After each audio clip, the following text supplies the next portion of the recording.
எங்களுக்கு அரசாங்கம் இதை செய்யணும் அதை செய்யணும்னு சொல்லவே இல்லை. விருதுநகர்ல சுப்பிரமணிய நாடார்னு ஒருத்தர் வந்து குடியேறினாரு. கடுமையான கட்டுப்பாடு வச்சார், கம்யூனிட்டி எப்படி இருக்கணும்னு. 1885 இந்திய தேசிய காங்கிரஸ் வந்துச்சுன்னு தெரியும். விருதுநகர்ல இருக்கிற சத்திரிய வித்யாசாலா பள்ளிக்கூடம் 1885 ஆரம்பிக்கப்பட்டது, நாடார் பள்ளிக்கூடம். அந்த பள்ளிக்கூடத்தை ஆரம்பிச்சனைக்கு எழுதியிருக்கிறாங்க, இன்னைக்கு இது துவக்கப்பள்ளியாக ஆரம்பிக்கப்படுகிறது, விரைவில் இது உயர்நிலை பள்ளியாக கல்லூரியாக மாறி இது ஒரு பல்கலைக்கழகமாக மாற வேண்டும் என்பது எங்கள் விருப்பம்னு 1885 எழுதி வச்சிருக்காங்க. இது விஷனரி லீடர்ஸா இல்லையா அவங்கெல்லாம்? நாடார்களது உழைப்புல வியர்வையில உருவானதுதான் தமிழ்நாடு மெர்கன்டைல் பேங்க். 28 லட்சம் ரூபாய் தான் சீடு மணி.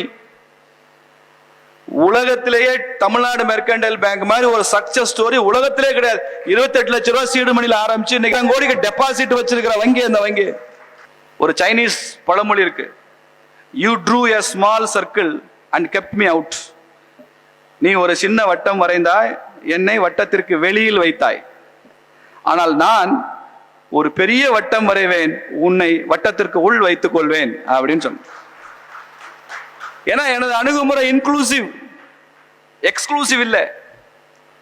நாடார் சமுதாயத்தினுடைய மெசேஜ் அதுதான், you true a small circle and kept me out, but I will draw a bigger circle and I will keep you in.